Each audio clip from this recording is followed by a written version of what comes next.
बिस्मिल्लाहिर्रहमानिर्रहीम।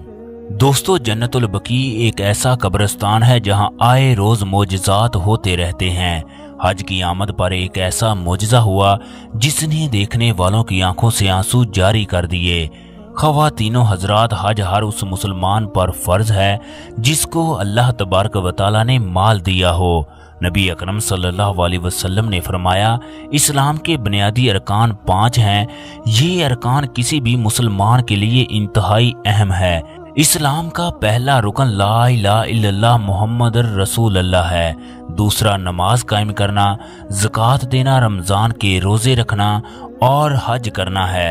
सूरह इमरान में है कि उन लोगों पर अल्लाह तबारक व तआला के लिए खाना काबा का हज करना फ़र्ज है जो वहां जाने की इस्तात रखते हैं। आप सल्लल्लाहु अलैहि वसल्लम ने फरमाया, जिस शख्स को किसी ज़रूरी हाजत या जालिम बादशाह या शदीद मर्द ने हज से नहीं रोका और उसने हज नहीं किया और वो मर गया तो वो चाहे यहूदी होकर मरे या नसरानी होकर मरे। आप सल्लल्लाहु अलैहि वसल्लम ने फिर फरमाया, जिसने अल्लाह तबारक व तआला के लिए हज किया उस दौरान फहश कलामी या जमा और गुनाह नहीं किया तो वो हज के बाद इस तरह गुनाहों से पाक हो जाता है जिस तरह माँ के पेट से अभी अभी पैदा हुआ हो।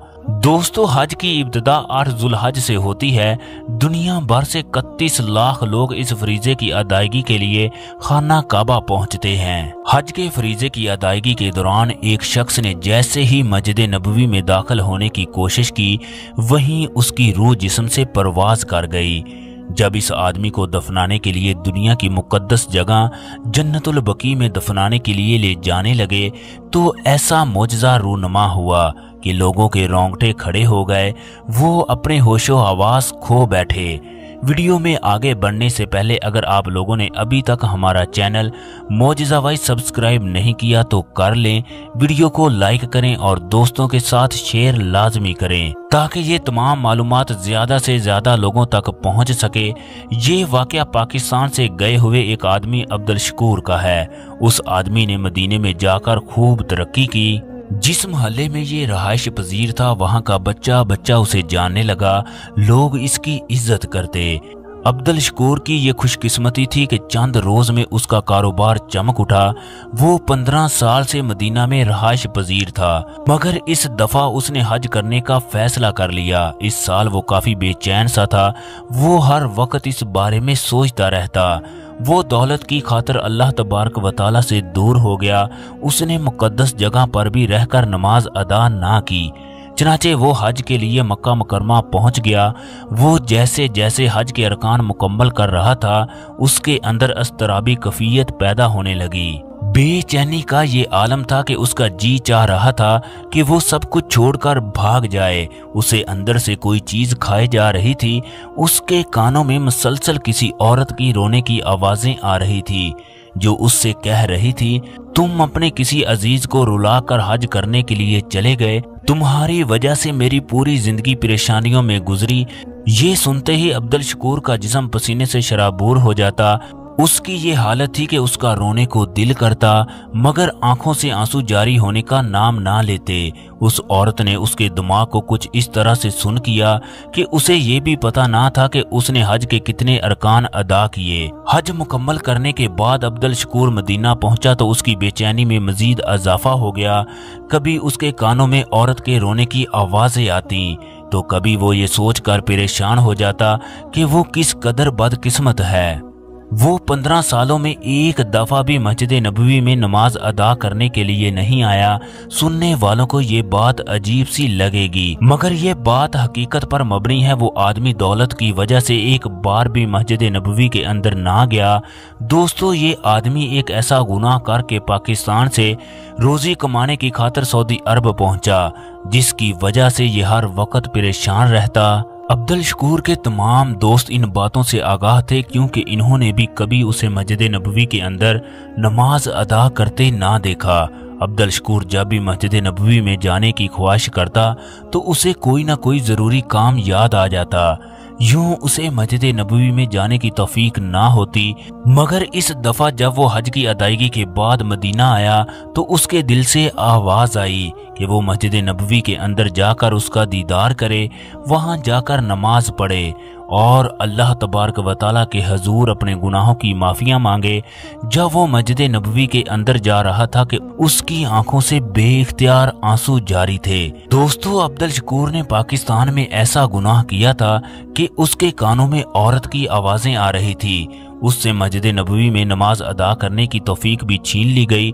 दोस्तों, जब अब्दुल शकूर मस्जिद नबवी के अंदर पहुंचा तो उसकी बेचैनी शिद्दत इख्तियार कर गई। वो अपने दिल की कफियत की वजह से परेशान था। अब्दुल शकूर इन सोचों में गुम था। वो जैसे ही मस्जिद नबवी के अंदर दाखिल हुआ, वो बाबुल इस्लाम के दरवाजे की साइड पर गिरा और उसकी रूह जिस्म से परवाज कर गई। जबकि बहुत से लोगों ने आगे बढ़कर देखा तो वो समझ गए अब ये आदमी इस दुनिया में मौजूद नहीं है। वहां पर मौजूद तमाम लोग उसकी किस्मत पर रश्क कर रहे थे कि इस आदमी की दुनिया की मुकद्दस जगह पर रूह परवाज कर गई। अगले ही दिन उसके फौत होने की खबर सऊदी वजारत दाखिला ने पाकिस्तान पहुंचाई। घर वालों ने इजाजत दे दी कि उसे जन्नतुल बकी में दफना दिया जाए। चनाचे अब्दुल शकूर को जनाजे के बाद जन्नतुल बकी में दफना दिया गया। अब्दुल शकूर का दोस्त अमरान कई दिन से ख्वाब देख रहा था कि उसकी कब्र में आग जल रही है। वो कब्र के अजाब की वजह से चीखो पुकार कर रहा है। अमरान ने जन्नतुल बकी में अब्दुल शकूर की कब्र पर भी यही कैफियत महसूस की। अमरान ने इस मामले की तह तक पहुंचने का फैसला कर लिया कि अब्दुल शकूर किस गुनाह की वजह से आग में जलाया जा रहा है। चनाचे अमरान ने अगले ही दिन की टिकट बुक करवाई और अब्दुल शकूर के घर पहुंच गया। इन्हें तमाम मामले से आगाह किया कि किस तरह उसकी कब्र में आग जल रही है। जब ये तमाम खबर उसकी बहन तक पहुंची तो वो फूट फूट कर रोने लगी। अब्दुल शकूर की बहन यतीम बच्चों के साथ एक टूटे फूटे घर में रहायश पजीर थी। घर में चंद बर्तन और गुर्बत के सिवा कुछ भी नहीं था। अब्दुल शकूर की बहन ने जो बताया वो सुनकर अमरान की आंखें अश्कबार हो गई। अब्दुल शकूर की बहन कहने लगी, मेरे वालिद की बहुत जायदाद थी जो इन्होंने उस इकलौते भाई और मेरे नाम कर दी। जब अब्बा इस दुनिया से रुखसत हुए तो भाई ने धोखे से तमाम जायदाद अपने नाम पर करवा ली। मेरे शौहर को लास्ट स्टेज का कैंसर था। मेरा सब कुछ उसके इलाज में खर्च हो गया। एक दिन मैं अपना हिस्सा लेने के लिए भाई के पास गई तो मेरे भाई ने जायदाद देने से इनकार कर दिया। बोलने लगा, इस जायदाद में तेरा कोई हक नहीं। मुझे घर से धक्के देकर बाहर निकाल दिया। मैं अपने शौहर की बीमारी की खातिर भाई के कदमों में गिर गई कि मुझे कुछ रकम दे दें ताकि मैं अपने शौहर का इलाज करवा सकूं। मेरे भाई ने सारी जायदाद को बेच दिया। फिर मदीने में जाकर उसने रहाइश इख्तियार कर ली। मेरा शौहर बीमारी की वजह से इस दुनिया से रुखसत हो गया, जबकि मैं अपने बच्चों की खातिर लोगों के घरों में काम करने लगी। ये मेरे आंसू हैं जो मेरे भाई को कब्र में चैन नहीं लेने देते। बहन ने जब भाई के अजाब कब्र के बारे में सुना तो उसे फौरन माफ कर दिया, जबकि अब्दुल शकूर के दोस्त ने उसे जायदाद में हिस्सा भी ले कर दिया। फिर अमरान को एक दिन ख्वाब आया। उसने देखा कि उसका दोस्त बहुत खुश है और वो फलदार बागात में सैर कर रहा है। वो इमरान से कहने लगा, तुमने दोस्ती का हक अदा कर दिया। तूने मेरी बहन को जो हिस्सा दिलवाया उसकी वजह से अल्लाह तबारक व तआला ने मुझे माफ फरमा दिया। अब मैं जन्नत की नेमतों से फैज़याब हो रहा हूँ।